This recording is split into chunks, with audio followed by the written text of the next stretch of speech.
Hello everyone. कल हम लोगों ने इकोनॉमिक्स वाले चैप्टर में बात की थी एब्सोल्यूट पॉवर्टी और रिलेटिव पॉवर्टी की। तो चलिए सबसे पहले आप बताइए कि एब्सोल्यूट पॉवर्टी और रिलेटिव पॉवर्टी क्या है, कैसे हम डिफाइन करेंगे। Tell me the difference between absolute poverty and relative poverty. कोई बताएगा एब्सोल्यूट पॉवर्टी और रिलेटिव पॉवर्टी में डिफरेंस?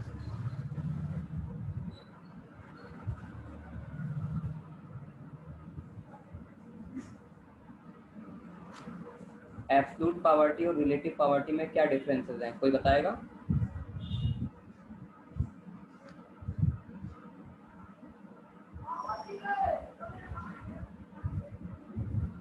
हाँ सृजन बोलो।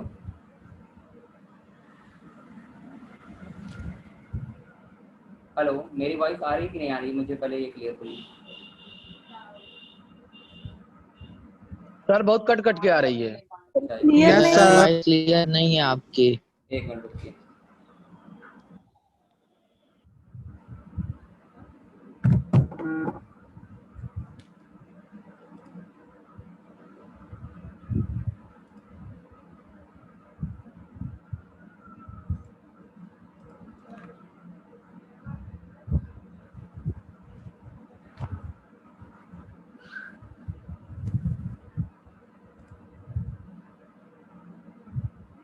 अभी बताइएगा। अब आ रही सर, आ रही है। आ रही है सर। हाँ, तो अब चलिए मुझे बताइए एब्सोल्यूट पॉवर्टी और रिलेटिव पॉवर्टी के बारे में कल हमने आपको बताया था, एब्सोल्यूट पॉवर्टी और रिलेटिव पॉवर्टी के बारे में। तो कोई बताएगा कि एब्सोल्यूट पॉवर्टी और रिलेटिव पॉवर्टी क्या है? Sir, in absolute poverty, the number of people are actually below the poverty line, and in relative poverty, people are poor in comparison to other people. बिल्कुल। Yes sir. एब्सोल्यूट पॉवर्टी को अगर हम define करें तो poverty को exactly कैसे define किया गया है, सिंपल वर्ड्स में अगर हम डिफाइन करें तो पॉवर्टी को? The person who can never Sir, fulfil. it refers to a situation in which an individual is unable to fulfill the basic necessities of life. Poverty एक ऐसी सिचुएशन है जिस सिचुएशन में जो पर्सन होते हैं वो अपनी बेसिक नीड्स को पूरा नहीं कर पाते, तो उनको हम वो पावर्टी यानी कि उसको हम पावर्टी कहते हैं। और जो पर्सन इस कैटेगरी में आता है उनको पुअर कहा जाता है। और पावर्टी को दो पार्ट्स में डिवाइड किया गया है, एब्सोल्यूट पावर्टी और रिलेटिव पावर्टी। तो हमने जैसे कि कल आपको बताया भी था एब्सोल्यूट पावर्टी और रिलेटिव पावर्टी के बारे में। एब्सोल्यूट पावर्टी का मतलब होता है जो मेन हमारी पावर्टी है, रियल पावर्टी। गरीबी, गरीबी उसको कहते हैं जब हम अपनी बेसिक ज़रूरत नहीं पूरी कर पाते, जैसे रोटी कपड़ा और मकान की। लेकिन एक गरीबी ऐसी होती है जिसमें हम अपनी ज़रूरतें तो पूरी कर लेते हैं लेकिन फिर भी हम गरीब होते हैं, क्योंकि हम कंपेयर करते हैं अपने को किसी दूसरे से। फॉर एग्जांपल जैसे इंडिया अगर अपना कंपैरिजन अमेरिका से करेगा तो उसके मुकाबले में हम गरीब कंट्री में आएंगे, हमारी कंट्री गरीब कहलाएगी। तो ऐसा नहीं कि हमारे यहाँ रोटी कपड़ा मकान की ज़रूरतें नहीं पूरी हो रही हैं, लेकिन बेसिक नेसेसिटीज़ को पूरा करने के बाद भी अगर हम अपने अगर हम अपने को दूसरों से कंपेयर कर रहे हैं, अगर हम किसी और पर्सन से अपने को कंपेयर कर रहे हैं और उसके कंपैरिजन में हम गरीब हैं, यानी कि जैसे फॉर एग्जांपल मेरे पास बाइक है उसके पास कार है, तो उसके मुकाबले में हम गरीब हुए। तो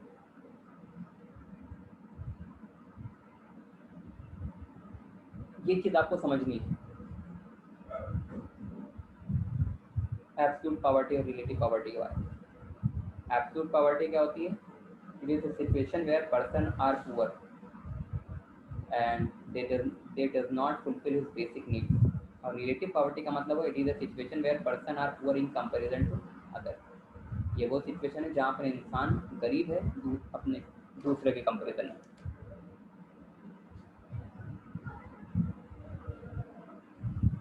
तो एक है हमारे अर्बन पुअर, एक है रूरल पुअर। अर्बन पुअर में जैसे कि पुश कार्ट वेंडर जो ठेला गाड़ी चलाते हैं, शहर में हमारे आते हैं सब्जी वगैरह बेचने के लिए, उनको गरीब कहा जाता है। स्ट्रीट कॉपलर्स हैं। हाँ बताएं। स्ट्रीट कॉबलर्स हैं यानी जो मोची होते हैं, जो शहर के किनारे या मतलब रोड के किनारे जो है वो आपके शूज़ वगैरह को रिपेयर करते हैं, तो इनको भी हम गरीब कहेंगे। बेगर जो भिखारी हैं वो भी गरीब की कैटेगरी में हैं। फिर रूरल पुअर की अगर हम बात करें तो पहला आता है आपका लैंडलेस एग्रीकल्चर लेबरर्स, जिनके पास ज़मीन नहीं है, यानी ऐसे किसान जिनके पास अपनी खुद की ज़मीन नहीं है। टेनेंट कल्टीवेटर, जो दूसरों की ज़मीन को किराए पर लेकर के खेती कर रहे हैं। और लैंडलेस लेबर, जिनके पास बिल्कुल भी ज़मीन नहीं है। खैर लैंडलेस लेबर और लैंडलेस एग्रीकल्चरल लेबरर्स दोनों एक ही कैटेगरीज में आएंगे।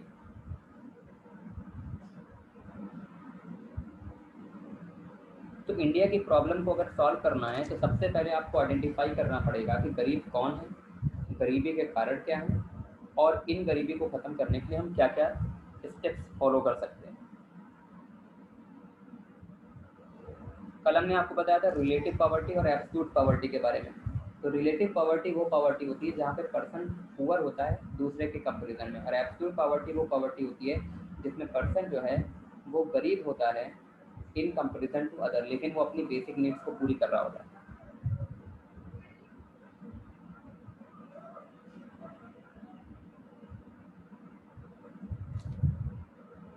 चलिए फीचर्स के बारे में बात करते हैं एब्सोल्यूट पॉवर्टी के।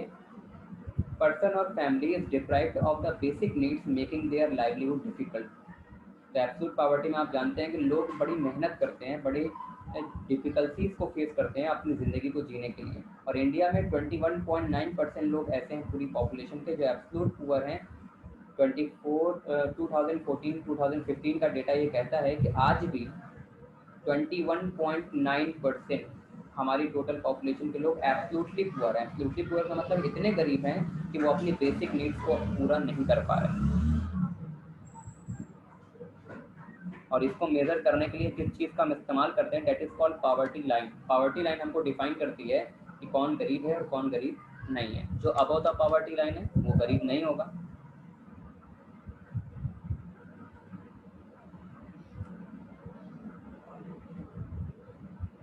रिलेटिव पॉवर्टी के फीचर्स के बारे में जानते हैं। तो रिलेटिव पॉवर्टी का आपको बहुत अच्छे तरीके से क्लियर होगा। लेवल ऑफ हाउस होल्ड, मेरा रहन सहन उनका रहन सहन, मेरे घर में कूलर लगा है उनके घर में एसी लगी है, तो यानी कि वो हमारे कंपेरिजन में अमीर है। मेरे घर में बाइक है उनके घर में कार है, तो वो अमीर है। मतलब इस लेवल के की बात करते हैं। मेरी इनकम 50,000 है या मेरी इनकम 10,000 है तो उसकी इनकम 50,000 है, तो वो अमीर है। ये सिचुएशंस को आपको समझना है। और रिलेटिव पॉवर्टी जो है वो हर कंट्री में एग्जिस्ट करता है। कोई ऐसे सिंगल कंट्री नहीं होगी जहाँ पे ये वाली गरीबी ना हो, चाहे आप यूएसए में रहते हों, चाहे आप जो है यूनाइटेड किंगडम्स में रहते हों, चाहे आप सऊदी अरबिया में रहते हो, कहीं भी रहेंगे। तो ये रिलेटिव पॉवर्टी में तो हम एक दूसरे से रिलेट जब भी करेंगे हम किसी न किसी के मुकाबले में करीब रहेंगे। जब भी हम एक दूसरे को कंपेयर करेंगे हम कहीं ना कहीं गरीब रहेंगे रिलेटिव पॉवर्टी में। और रिलेटिव पॉवर्टी को जो है वो हम लोग लॉरेंस कर्व और गिनी कोफिशिएंट से कैलकुलेट करते हैं। लॉरेंस कर्व और गिनी कोफिशिएंट हमारे सिलेबस में का पार्ट नहीं है, बस इतना जानना है कि it is calculated by Lawrence curve and Guinea coefficient. ये दोनों मेथड हैं जिसके थ्रू हम लोग जो है वो रिलेटिव पॉवर्टी को मेज़र करते हैं। और एब्सोल्यूट पॉवर्टी को मेज़र किया जाता है पॉवर्टी लाइन से। याद रखिएगा, absolute poverty is measured by the poverty line and relative poverty is measured by the Lawrence curve and Guinea coefficient. बस नाम याद करने के लिए, क्योंकि अगर डिफरेंस आ जाए एग्जाम में तो आप कम से कम एक पॉइंट बना पाएंगे कि मेजर बाई। तो आप बता सकते हैं कि जो हमारी रिलेटिव पॉवर्टी है उसको मेजर हम लॉरेंस कर्व और गिनी कोएफिशिएंट से करते हैं, जबकि एब्सोल्यूट पॉवर्टी को हम मेजर करते हैं पॉवर्टी लाइन से।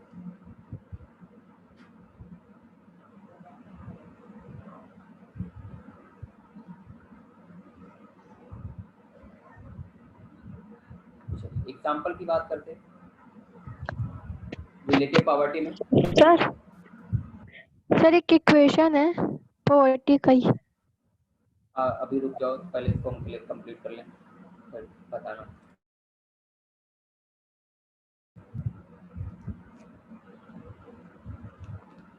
रिलेटिव पॉवर्टीज़ की अगर हम एग्जांपल की बात करते हैं, यू लिव इन 2 BHK, यानी कि आप 2 BHK रूम में रहते हैं, 2 BHK जो है फ्लैट में रहते हैं, और आपका जो फ्रेंड है वो एक बंगलो में रहता है। जाहिर सी बात बंगलो में रहने वाला जो है वो ज़्यादा अमीर होगा। ऐसा नहीं कि आप रोटी कपड़ा मकान नहीं है, आपके पास ये सारी बेसिक नीड्स है। लेकिन आप 2 BHK यानी आप एक फ्लैट में रहते हैं और एक इंसान बंगलो में रहता है, तो बंगलो में रहने वाला व्यक्ति ज़्यादा अमीर कहलाएगा फ्लैट में रहने वाले के कंपेरिजन में। और एब्सोल्यूट पॉवर्टी की अगर आप बात करें तो आपके पास घर ही नहीं है, तो बात ही खत्म हो गई। जबकि रिलेटिव पॉवर्टी में घर तो दोनों के पास है, बट एक के पास फ्लैट है तो एक के पास bungalow.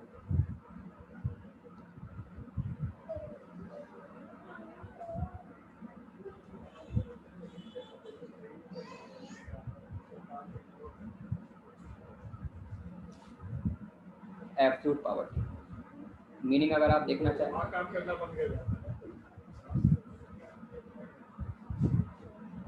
Total number of population below the poverty line, और रिलेटिव पॉवर्टी में आप देख सकते हैं मीनिंग दिया हुआ है, वैसे जो मीनिंग आपको बताएगी आप वो भी देख सकते हैं।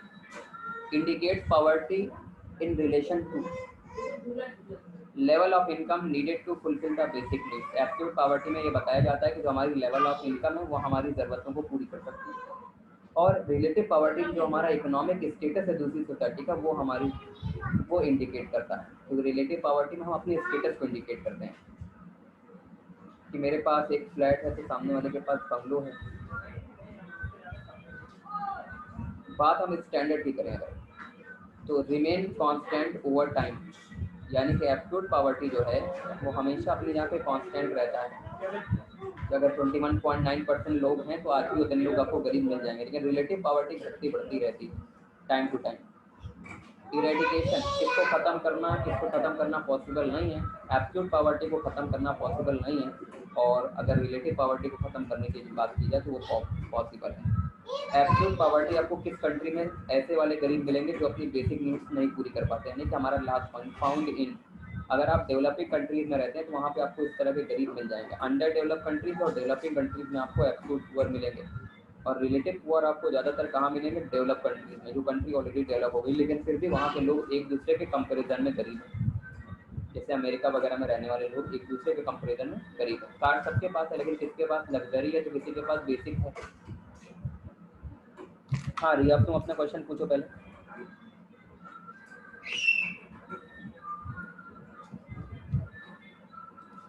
रिया अपना क्वेश्चन पूछना।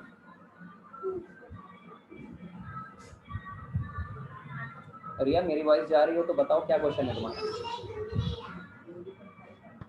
सर हाँ बोलो। Sir 1/6 into Neil diet hello. plus हाँ बोलो, आगे तो बोलो पूरा बोलो। plus 1/6 into half diet plus 2/3 into full diet equal to क्या होगा? इससे बोलो, समझ नहीं पाया तुम्हारा क्या है। Sir 1/6 into Neil diet plus 1/6 into half diet plus 2/3 into full diet equal to क्या होगा? तुम्हारी वॉइस थोड़ा सा रुक कर गया है, मुझे बहुत क्लियर नहीं समझ में आ रहा है क्या बोल रही है। उसको टाइप कर सकती हो तो मैसेज में टाइप कर, अगर टाइप कर पा रही हो तो मैसेज में टाइप करना, हम देख ले रहे हैं।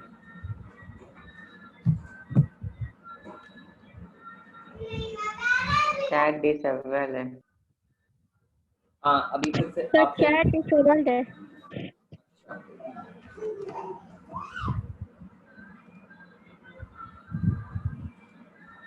हाँ चलो अभी करो, टाइप करके बताओ।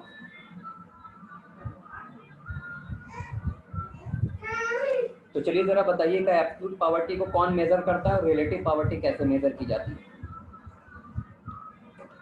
Absolute poverty is measure by, अभी हमने आपको बताया था, पॉवर्टी पॉवर्टी लाइन और relative poverty is measure by Lawrence sir. और एक और नाम बताया,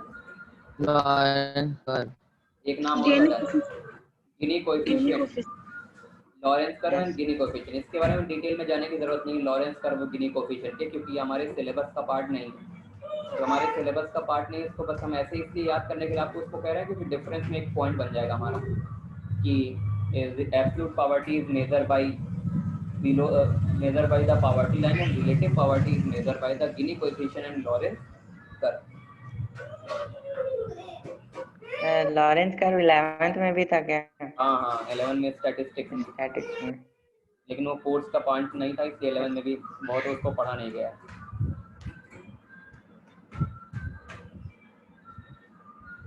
चलिए अब जरा यहाँ पे कुछ हिस्ट्री से रिलेटेड पॉइंट्स उनको समझने की कोशिश करते हैं। Measurement of poverty pre and post independence, आज़ादी से पहले और आज़ादी के बाद। आज़ादी से पहले दादा भाई नौरोजी जो कि पहले पर्सन थे जिन्होंने पॉवर्टी लाइन के बारे में डिस्कस किया, and he used the jail cost of living to calculate the poverty line. He used the jail cost of living to calculate the poverty line. इन्होंने एक नाम दिया था जेल कॉस्ट ऑफ लिविंग, यानी कि कितना पैसा एक इंसान को मिनिमम चाहिए अपनी बेसिक ज़रूरतों को पूरा करने के लिए। जैसे फॉर एग्जांपल हमने फिक्स कर दिया कि अगर इंसान के पास 500 रुपया हो तो वो अपनी बेसिक ज़रूरत पूरी कर सकता है, यानी अपने खाने पीने का रहने का इंतज़ाम कर सकता है। तो जो 500 रुपये से कम कमाएगा that is below the poverty line. 500 रुपये से कम कमाने वाला हर व्यक्ति पॉवर्टी लाइन के नीचे होगा और उसको पुअर कहा जाएगा। तो दादा भाई नौरोजी वो पहले पर्सन थे जिन्होंने पॉवर्टी लाइन को डिस्कस किया और उन्होंने जेल कॉस्ट ऑफ लिविंग का इस्तेमाल किया पॉवर्टी लाइन को कैलकुलेट करने के लिए। जेल कॉस्ट ऑफ लिविंग का मतलब होता है कि what is the minimum amount of income required to fulfil the basic needs.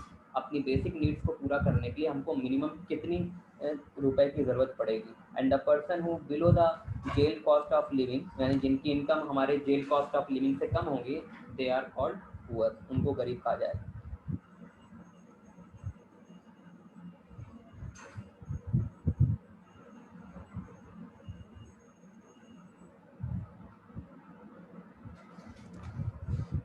और पॉवर्टी लाइन का क्या कंसेप्ट है? इंडिया में पॉवर्टी लाइन को हम कैसे डिफाइन कर सकते हैं? सिंपल वर्ड में डिफाइन कर सकते हैं कि ये पॉवर्टी लाइन वो लाइन है जो हमें ये बताती है कि कोई भी व्यक्ति कितना पैसा कमाने के बाद गरीब रह जाता है या कितना पैसा कमाने के बाद वो गरीबी को ऊपर चला जाता है। तो गरीबी रेखा के ऊपर जाने के लिए, यानी पॉवर्टी लाइन का मतलब होता है गरीबी रेखा, जो ये डिफाइन करती है, डिक्लेयर करती है कि कितने लोग ऐसे हैं जो गरीब हैं और कितने लोग ऐसे हैं जो अमीर हैं। और people with income above the poverty line is called non poor. जो जाहिर सी बात है जो हमारी पॉवर्टी लाइन से ऊपर होगा वो नॉन पुअर होगा, और जो हमारी पॉवर्टी लाइन के नीचे होगा उसको हम पुअर कहेंगे।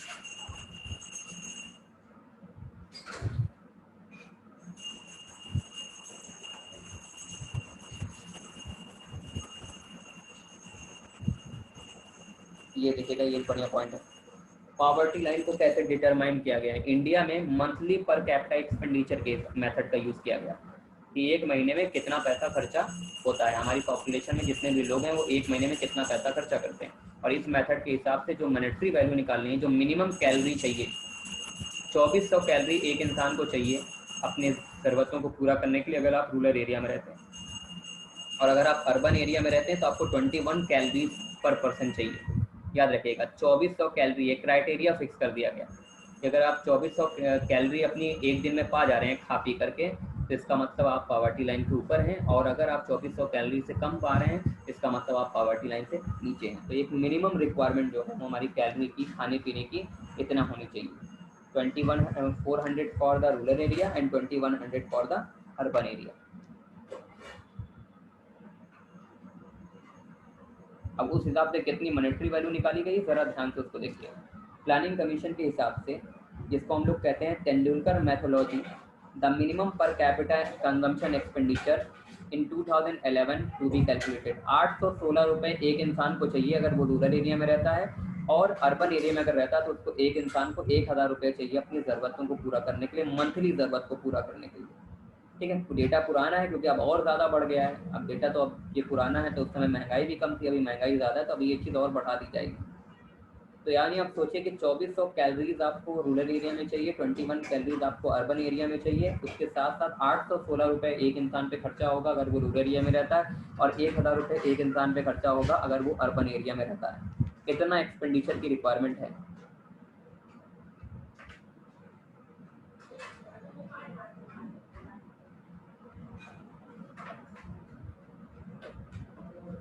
आप देख सकते हैं उसके बाद पॉवर्टी लाइन को जो है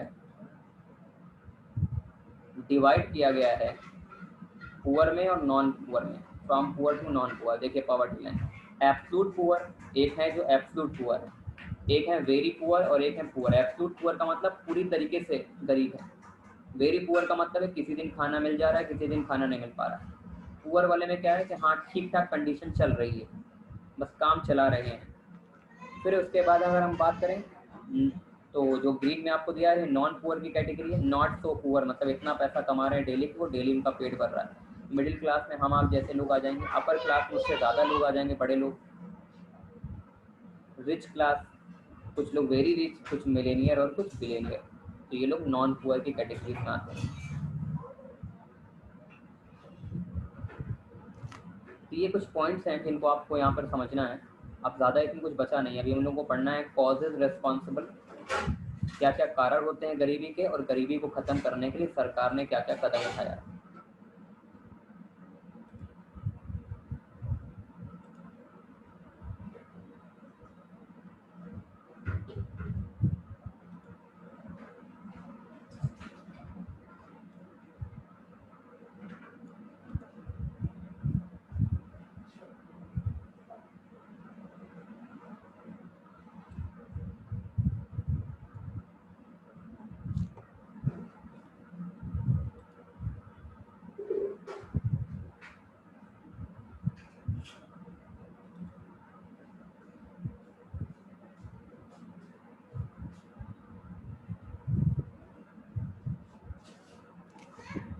तो पावर्टी लाइन की अगर हम बात करें तो पावर्टी लाइन वो लाइन है जो इंडिकेट करती है कि कितने व्यक्ति गरीब हैं और कितने व्यक्ति अमीर हैं। और हम आपसे फिर से डेटा पूछना चाहेंगे कि कितने % लोगों को बताया गया है नए इकोनॉमिक सर्वे 2014-15 के हिसाब से कितने % लोग ऐसे हैं जो आज भी इंडिया में एब्सोल्युटली पुअर हैं। कुछ परसेंटेज आपको डेटा बताया गया था,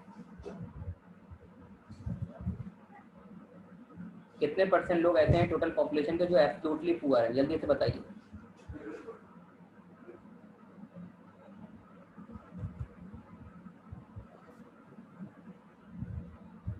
कितने % लोग ऐसे हैं जो एब्सोल्युटली पुअर हैं?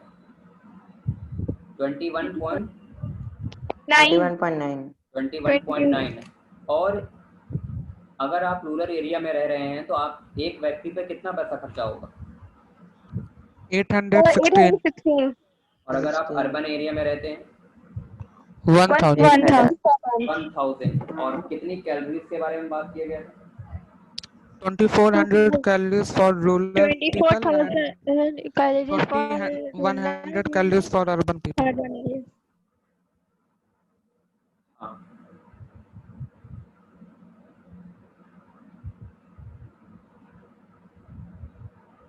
किसने पहली बार स्टडी किया था इकोनॉमिक प्लानिंग का, ये सॉरी पावर्टी लाइन के बारे में? दादा भाई नूरा जी। और इन्होंने जो है एक नाम दिया था, Jail cost of living to calculate the poverty line. क्या होता है जेल कॉस्ट ऑफ लिविंग?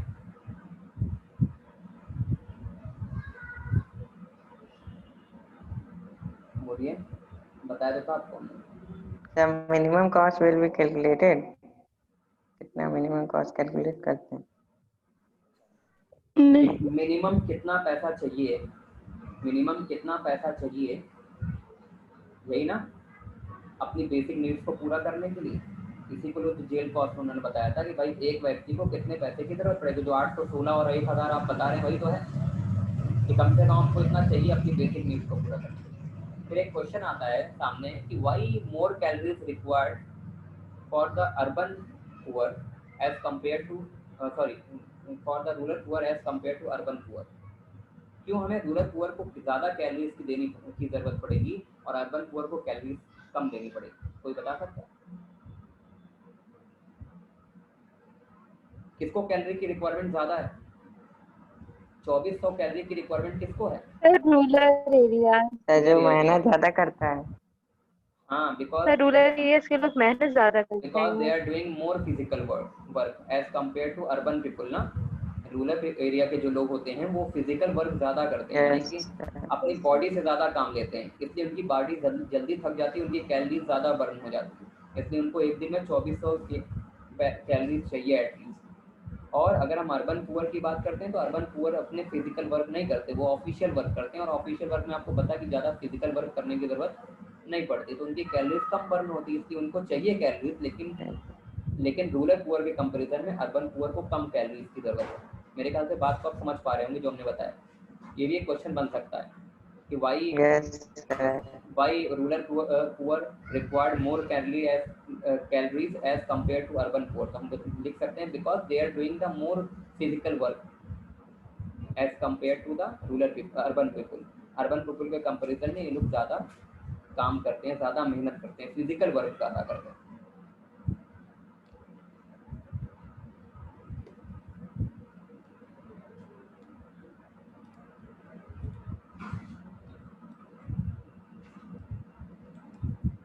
भैया तुम्हारे वाले क्वेश्चन का इसका तो अभी बाद में ही रिप्लाई तुमको करेंगे, यानी बाद में बताएंगे, इसको भी मुझे देखना पड़ेगा। ये तुमने पूरा जो लिखा हुआ है 160 लिखा है कि 16 लिखा हुआ है? एक बार मुझे क्लियर कर दो, 160 लिखा है कि 16 लिखा है?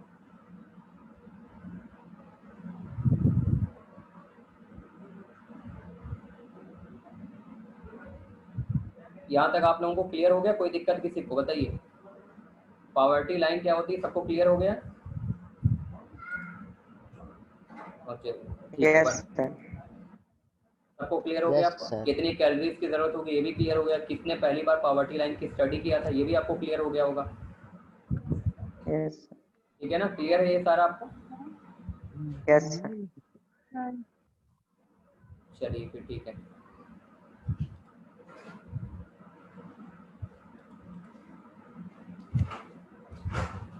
उसको आपको याद रखना है, जो आपको डेटा बताया गया है, कितनी कैलोरीज की जरूरत पड़ेगी, कितने रुपए की जरूरत पड़ेगी, ठीक है, ये सब आपके ऑब्जेक्टिव क्वेश्चन का पार्ट बन सकता है।